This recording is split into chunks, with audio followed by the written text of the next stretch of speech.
الصلاة والسلام عليك يا رسول الله. الصلاة والسلام عليك يا حبيب الله. الصلاة والسلام عليك يا شفيع المذنبين. الصلاة والسلام عليك يا رحمة للعالمين.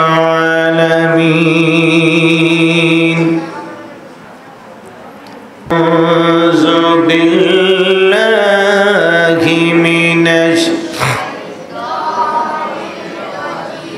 সবাই জবান খুলে খুলে সবাই পড়ুন আউযু বিল্লাহি মিনাশ বিসমিল্লাহির রাহমানির রাহিম। قل يا عبادي الذين أسرفوا على أنفسهم لا تقنطوا من رحمة الله إن الله يغفر الذنوب جميعا. صدق الله المولى العظيم وصدق رسوله النبي الحبيب الكريم ونحن على ذلك لمن الشاهدين والشاكرين والحمد لله رب العالمين. إن الله وملائكته يصلون على النبي يا أيها الذين آمنوا صلوا عليه وسلموا تسليما. اللهم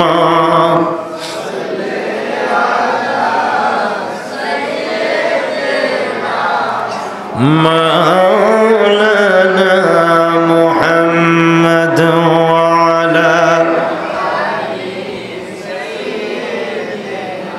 বছর ঘুরে এলো আবার সবে বরাত। বছর ঘুরে এলো আবার বছর ঘুরে এলো আবার সবাই মিলে আল্লাহর কাছে করব মুনাজাত। আমরা সবাই মিলে আল্লাহর কাছে করব মুনাজাত। বছর ঘুরে এলো আবার সবে বরাত। বছর ঘুরে এলো আবার সবাই মিলে আল্লাহর কাছে করব মুনাজাত। আমরা সবাই মিলে আল্লাহর কাছে করব মুনাজাত। বছর ঘুরে এলো আবার সবে বরাত। বছর ঘুরে এলো আবার প্রথম আসমানে এসে বললেন রব্বানা রাতের জেগে আমার কাছে করো প্রার্থনা। প্রথম আসমানে এসে বললেন রব্বানা রাতের জেগে আমার কাছে করো প্রার্থনা। যাহা চাওয়ার চাওরে বান্দা তুলিয়া দোহাত। হায়রে যাহা চাওয়ার চাওরে বান্দা তুলিয়া দোহাত। বছর ঘুরে এলো আবার সবে বলো বছর ঘুরে এলো সবাই মিলে আল্লাহর কাছে করব মুনাজাত। আমরা সবাই মিলে আল্লাহর কাছে করব মুনাজাত। বছর ঘুরে এলো আবার বছর ঘুরে এলো আবার রহমতের দুয়ার খুলে ডাকেন পড়ুয়ার ক্ষমা চাইলে ক্ষমা পাবে যত গুনাহগার রহমতের দুয়ার খুলে ডাকেন পড়ুয়ার ক্ষমা চাইলে ক্ষমা পাবে যত গুনাহ জিকির করো তাসবিহ পড়ো জেগে সারা রাত হায় রে জিকির করো তাসবিহ পড়ো জেগে সারা রাত বছর ঘুরে এলো আবার সবে বরাত বছর ঘুরে সবাই মিলে আল্লাহর কাছে করব মোনাজাত আমরা সবাই মিলে আল্লাহর কাছে করব মোনাজাত বছর ঘুরে এলো আবার সবে বরাত বছর ঘুরে এলো আবার বিপদ আপদ অভাব অনটন দুঃখ দুর্দশা খুলে বলো মওলার কাছে সকল সমস্যা বিপদ আপদ অভাব অনটন দুঃখ দুর্দশা খুলে বলো মওলার কাছে সকল সমস্যা চাও না শক্তি ডাকতে তার আরো নেখায়াত হায় রে চাও না শক্তি ডাকতে তার আরো নেখায়াত বছর ঘুরে এলো আবার বছর ঘুরে এলো আবার সবাই মিলে আল্লাহর কাছে করব মোনাজাত আমরা সবাই মিলে আল্লাহর কাছে করব মোনাজাত বছর ঘুরে এলো আবার বছর ঘুরে এলো আবার একটি আরজি করি আজকে তোমার দরবারে মুমিনদেরকে রাখো তুমি দয়ার নজরে একটি আরজি করি আজকে তোমার দরবারে মুমিনদেরকে রাখো তুমি দয়ার নজরে জালেমদের জুলুম থেকে দিও গুনাজাত হায় রে জালেমদের জুলুম থেকে দিও গুনাজাত বছর ঘুরে এলো আবার বলো বছর ঘুরে এলো আবার সবাই মিলে আল্লাহর কাছে করব মোনাজাত আমরা সবাই মিলে করব মোনাজাত বছর ঘুরে এলো আবার সবে বরাত বছর ঘুরে আল্লাহ সুবহানাহু ওয়া তাআলার দরবারে অসংখ্য অগণিত শুকর ওয়া সুজুদ যে আল্লাহ তাবারক ওয়া তাআলা আজকের এই বরকতময় রজনীতে রহমতের রজনীতে এই তাওবার রজনীতে মাগফিরাতের রজনীতে এই মুবারকময় রজনীতে আমাদেরকে একটি মসজিদে বসে মহান আল্লাহর কুদরতি কদম মুবারকে মস্তক অবনত করে দুটি সেজদা করার মতন তার কাছে ক্ষমা চাওয়ার মতো সুযোগ দিয়ে শক্তি দিয়ে তাওফিক দিয়ে আমাদেরকে যিনি মসজিদে এখনো পর্যন্ত কবুল করে রেখেছেন আসুন আমরা সেই মহান রব্বে করিমের দরবারে কালিমাতে শুকর আদায় করে আমরা সবাই বলি আলহামদুলিল্লাহ আর একটু মহব্বতে শুনে বলি আলহামদুলিল্লাহ অসংখ্য অগণিত তারিফ করি আমরা সেই নবী দুজাহার যার তারিফ যার গুণ কীর্তন যার প্রশংসা সর্বক্ষণ সর্ব অবস্থায় যিনি করেন তিনি হলেন আল্লাহ আমাদের নবীর প্রশংসা করেন কে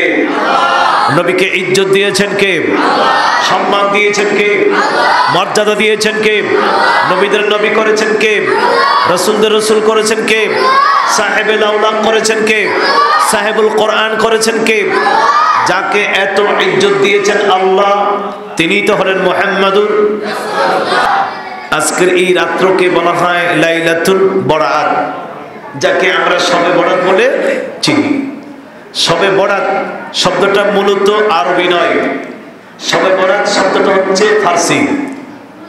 কোরআনে এই রাত্রকে বলা হয়েছে লাইলাতুল মুবারাকা, লাইলাতুল মুবারাকা। আর হাদিস শরীফে এই রাত্রকে বলা হচ্ছে লাইলাতুন নিসফুম মিন শাবান। হাদিস শরীফের ভাষায় নিসফুম মিন শাবান, আর ফার্সি ভাষায় এটাকে বলা হয় লাইলাতুল বারাত। অসংখ্য অগণিত হাদিস শরীফ দ্বারা আজকের এই রাত্রটাকে প্রমাণ করেছেন, প্রমাণিত হয়েছে। সুতরাং আজকের এই রাত ভাগ্য রজনী, আজকের এই রাত বরকতের রাত, আজকের এই রাত গুনাহ মাফের রাত, আজকের এই রাত তওবার রাত। আজকের এই রাত্রে আল্লাহ তাবারক ওয়া তাআলা প্রথম আসমানে এসে বান্দাদের দিকে মনোযোগী হয়। দুনিয়ার আকাশে এসে সাইয়েদনা হযরত আলী রাদিয়াল্লাহু তাআলা আনহু থেকে হাদিসখানা বর্ণিত। হযরত আলী বলেন, আল্লাহ তাবারক ওয়া তাআলা প্রথম আসমানে এসে বান্দাদের দিকে মনোনিবেশ করেন এবং বান্দাদেরকে ডাকেন, ও আমার বান্দারা, কে কোথায় আসো, আজকে আমার কাছে চলে আসো।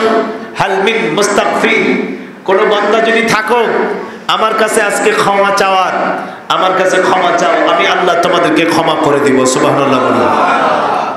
কেউ যদি আসো আজকে হাল মিন মুস্তারজিক, রিজিকের অভাব, আমি আল্লাহর কাছে তুমি রিজিক চাও, আমি আল্লাহ তোমার রিজিকের ব্যবস্থা করে দিব। সুবহানাল্লাহ বলুন। শুধু তাই নয়, আমার নবীজি বলেন আজকের এই রাত্রে আমার আল্লাহ পাক ডেকে ডেকে বলেন যে কে আছো, আজকে আমার কাছে তোমার সমস্যাগুলো তুলে ধরবে। বিপদগ্রস্ত, অভাবগ্রস্ত, সমস্যায় জর্জরিত, ঋণগ্রস্ত, অসুখ বিসুখ, বিপদ আপদে জর্জরিত আছো, এমন কোন বান্দা আছো আজকে আমার কাছে তুলে ধরো, আমি আল্লাহ তোমার সব সমস্যাগুলো সমাধান করে দেব। জোরে কোন সুবহানাল্লাহ। অনেক দলিল আদিল্লা রয়েছে। আজকের এই রাত এমন এক মহামান্বিত রাত, যে রাত্রে আমার আল্লাহ পাক 300 রহমতের দরজা খুলে দেয়। সুবহানাল্লাহ। একটা নয়, দুইটা নয়, 300 রহমতের দরজা খুলে বান্দাকে ডাকতে থাকেন, ও বান্দা, কি আজকে আমি আল্লাহর কাছে রহমত চাবে, রহমত চাও, রহমতের দরজা খুলে দিলাম। এই দরজা দিয়ে যে ঢুকে যাবে, যত বড় গুনাহগার তুমি হও না কেন, আমি আল্লাহ তোমার সব গুনাহ মাফ করে দেব। জোরে বলুন সুবহানাল্লাহ। আমাদের সকলের গুনাহ আছে কি নাই? গুনাহ মাফের প্রয়োজন আছে কি নাই?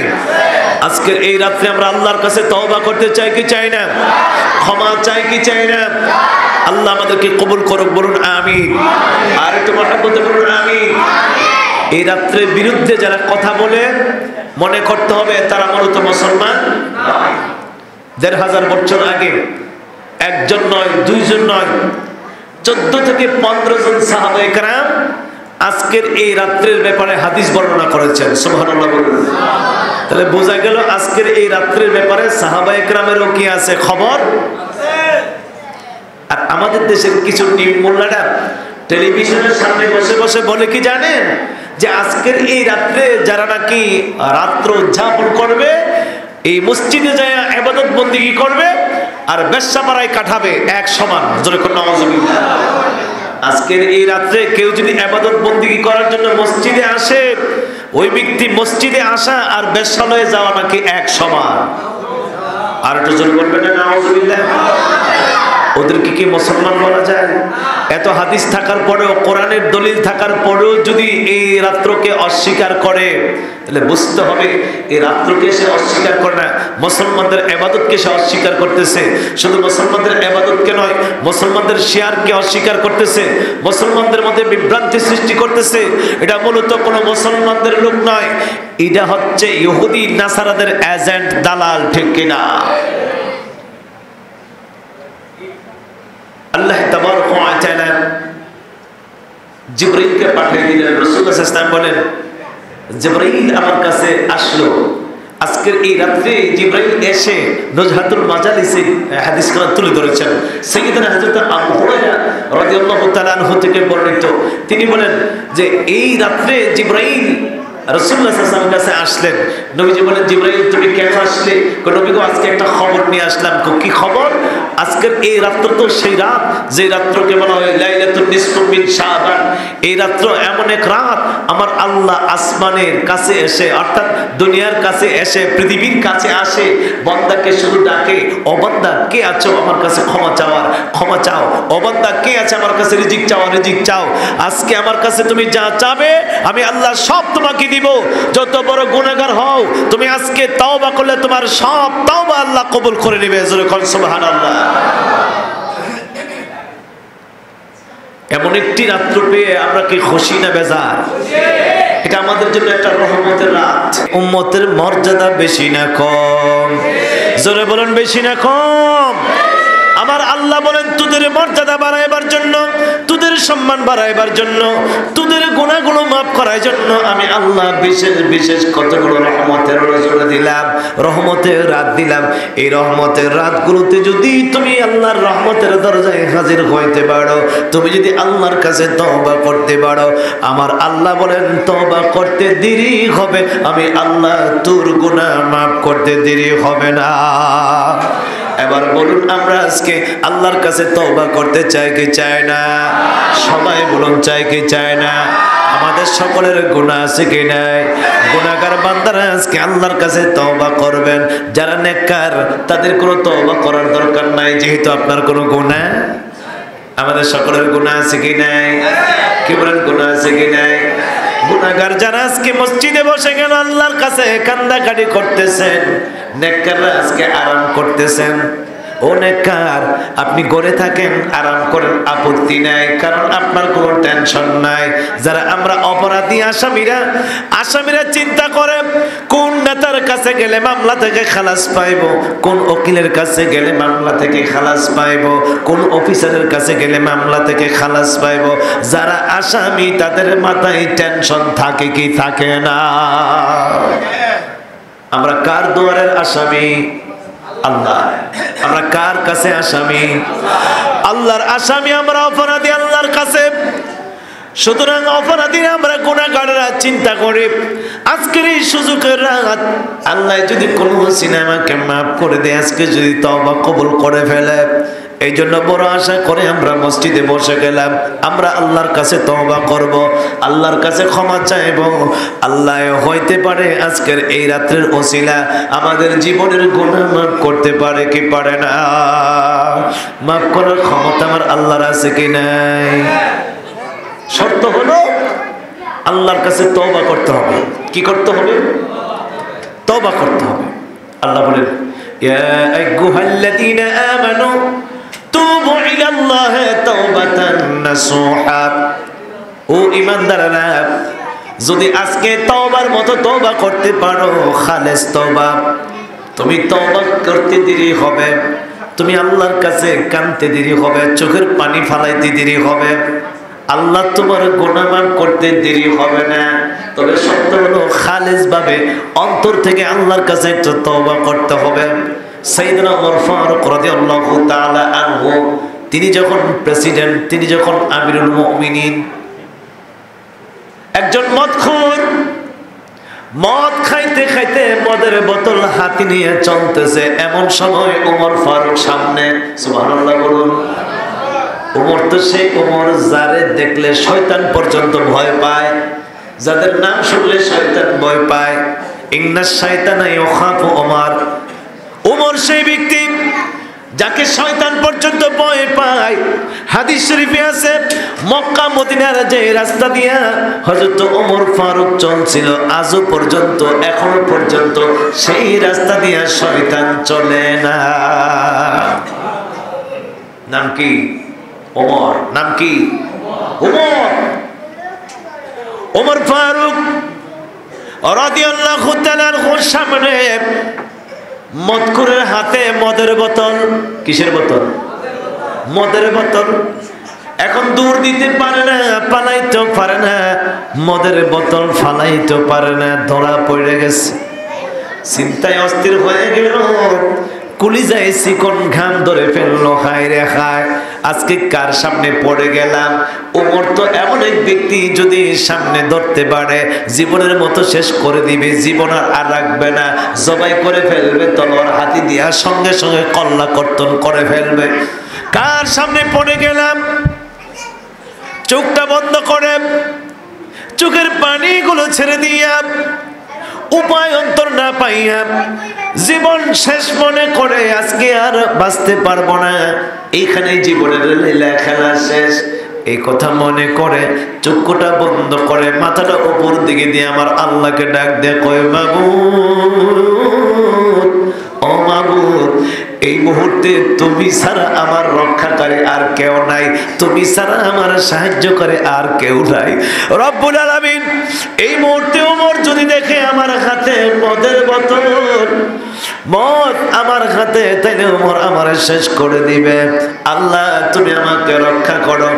আজকে আমি দিল থেকে তওবা করি, খালেস ভাবে তওবা করি, যদি তুমি আমারে বাঁচায়া দাও জীবনে কোনোদিন আর মদ পান করব না। আল্লাহ তুমি যদি আজকে ওমরের হাত থেকে তুমি আমাকে বাঁচায়া দাও, তাহলে আমি জীবনে আর কোনোদিন মদ পান করব। এটা খালেস ভাবে তওবা করেন। কার কাছে? আল্লাহর কাছে। মদ খাওয়া কি হালাল না হারাম? সামান্য সামান্য খাওয়া যাব? দামি দামি মদ, বিদেশি মদ খাওয়া যাব? কোন দেশিটা খাওয়া যেত না? দেশিটা খাইলে বেশি একটা নেশা আয়, বিদেশিটা খাইলে নেশা আয় না। নেশা আসুক আর না আসুক, মদ হালাল না হারাম? কি বলেন, হালাল না হারাম? একটা কথা বাবা জেনে রাখবে, যারা নেশার অভ্যাস আছে, ও নেশাখোর বাবারা শোনো, আমার রাসূল বলেছেন 3 প্রকারের লোক জান্নাতে প্রবেশ করতে পারবে না। কয় প্রকারের লোক? লা তাদখুলুল জান্নাতা আকুন ওয়ালা মান্নানুন ওয়ালা মুদমিনু খামরিন। 3 প্রকারের লোকের জন্য জান্নাত চিরদিনের জন্য হারাম। কয় প্রকার লোক? 1 নম্বর, যারা মা বাবার অবাধ্য সন্তান। কার অবাধ্য? মায়ের অবাধ্য, বাবার অবাধ্য। এই সন্তান কোনোদিন জান্নাতে প্রবেশ করতে পারবে না। একেবারে চূড়ান্ত ফয়সালা। আল্লাহ রাসূল বলেন, লা তাদখুলুল জান্নাতা আকুন। যারা মায়ের মনে কষ্ট দেয়, যারা বাবার মনে কষ্ট দেয়, মাকে আঘাত দেয়, বাবাকে আঘাত দেয়, ওই মা বাবার অবাধ্য সন্তান, অভিশপ্ত সন্তান কোনোদিন জান্নাতে প্রবেশ করবে না। কোন সন্তান? মা বাবার অবাধ্য সন্তান। মা যার উপর কষ্ট পেয়েছে, বাবা যার উপর কষ্ট পেয়েছে, এক কথায় যেই সন্তান মারে কষ্ট দে, বাবারে কষ্ট দে, নবী বলেন সে কোনোদিন জান্নাতে প্রবেশ করতে পারবে না। 2 নম্বর, ওয়ালা মান্নানুন, খোটা দানকারী। আজকে একটু চা খাওয়াইলেন, কালকা দইরা খোটা মেরে দিলেন। আজকে একটা টাকা দিলেন, কালকা দইরা রাস্তার মধ্যে খোটা মেরে দিলেন। আজকে একটু সাহায্য করলেন, কালকা ধইরা তারে খোটা মারলেন। মান সম্মান তার নষ্ট করলেন, ইজ্জত সম্মান আপনি নষ্ট করে দিলেন, তাকে হেয় করতে ফেললেন, আরেকজন মানুষের কাছে তাকে ছোট করে ফেললেন।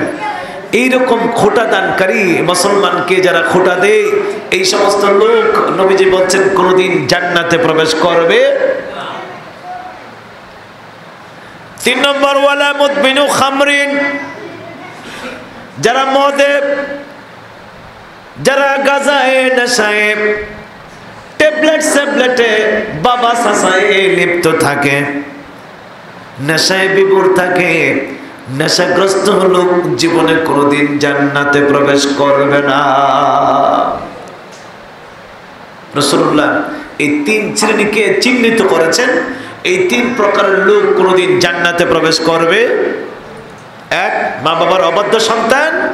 2, খোটা দানকারী।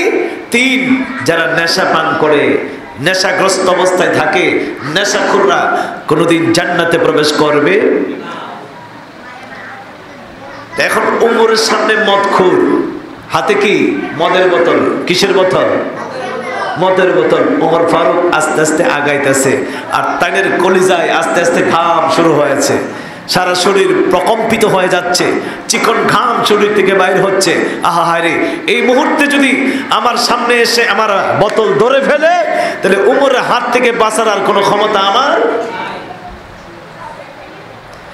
চিন্তার মধ্যে পড়ে গেল, নিজের চাদর দিয়া বোতলটারে ডেকে ফেলল।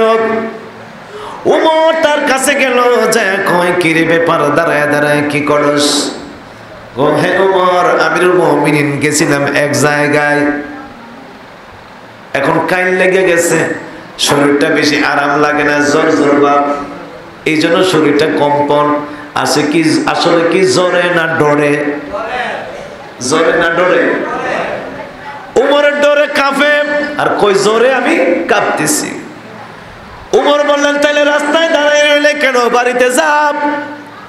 কহে উমর যাব, পাও গুলো চলে না। উমর ফারুক তাকে অবজার্ভ করতেছেন, ব্যাপারটা কি? লোকটা চলে না, কথাবার্তার ঢং বং বেশি ভালো না। তোর চাদরের ভিতরে কি?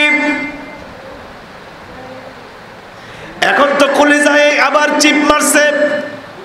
আইরে, এখন যদি ধরা পড়ি, মিথ্যা কথা বললে আর উপায় নাই, সত্য কথা বললেও জান বাঁচাইতে পারতাম না।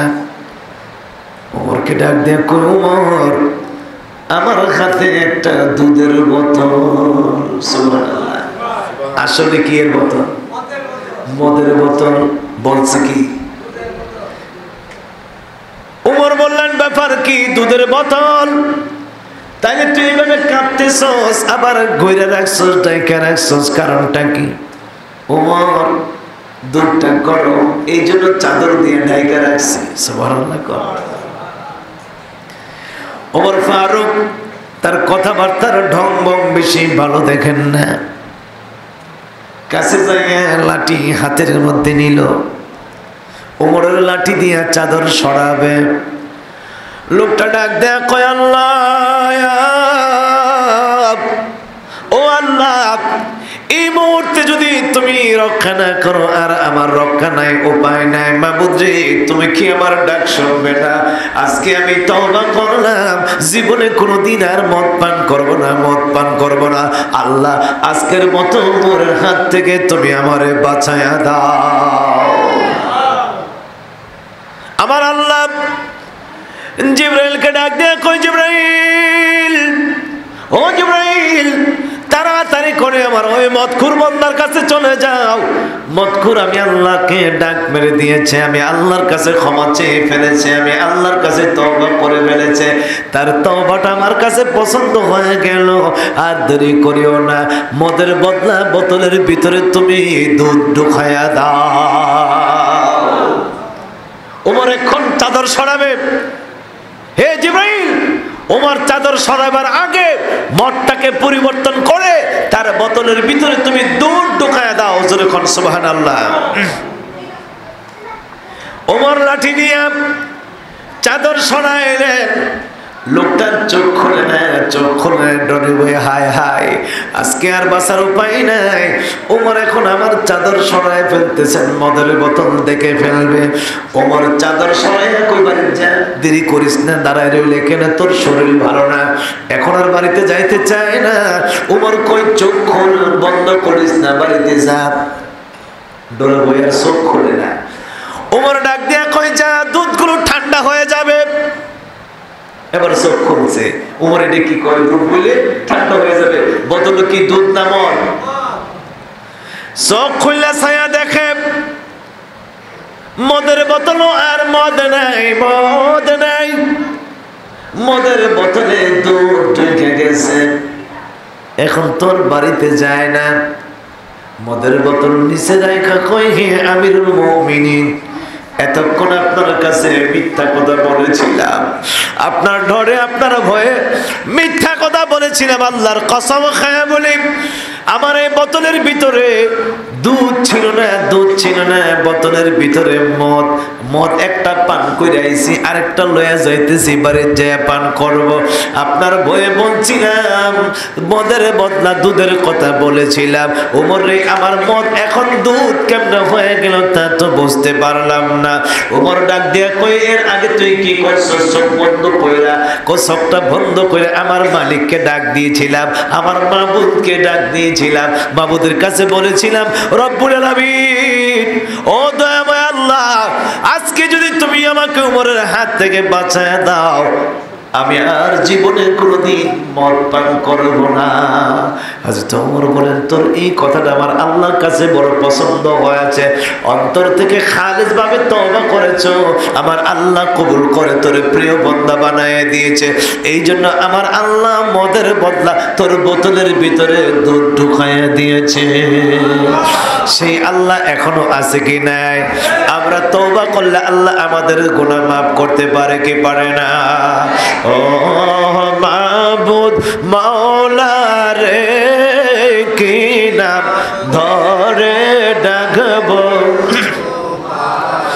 মাওলা কি নাম ধরে, কি নাম ধরে ডাকলে রে মাওলা, কি নাম ক্ষমা দিবা আমরা রে, কি নাম ধরে ডাকবো তো, বলুন ও মাবুদ কি নাম ধরে ডাকবো তোমার, মাওলা কি নাম ধরে ডাকবো। বাবা আদম গন্ধম খাইলো জান্নাতের মাজারে, সেই কারণে পাঠাইলাম মাওলা এই বব সংসারে। বাবা আদম গন্ধম খাইল জান্নাতের মাজারে, সেই কারণে পাঠাইলাম মাওলা এই ভব সংসারে। 300 বছর কান্দায়া তুমি 300 কে আগুনে বসিয়া খলিল তোমারে ডাকে, নমরুদে আগুনে দিল ইব্রাহিম খলিলকে, আগুনে বসিয়া খলিল তোমারে পুত্রকে কুরবানি দিয়া, পুত্রকে কুরবানি দিয়া তোমায় খুশি করে, কি নাম ধরে ডাকবো তো, বলুন না বাবা। ও মাবুদ মাওলা রে, কি নাম ধরে ডাকবো তো, কি নাম ধরে ডাকলে রে মাওলা, কি নাম ধরে ডাকলে রে মাওলা ক্ষমা দিবা আমরা রে, কি নাম ধরে ডাকবো তোমার, মাওলা কি নাম ধরে ডাকবো। এই জন্য বলবো বাবা, কোন কারণে কোন রাতে আমার আল্লাহ আমাদের ডাক কবুল করে বলা যায় না? আজকের এই বরকতের রাত আল্লাহর কাছে আমরা তওবা করব, ক্ষমা চাইবো, আল্লাহ যেন আমাদের জীবনের গুনাহগুলো মাফ করে, বলুন আমিন।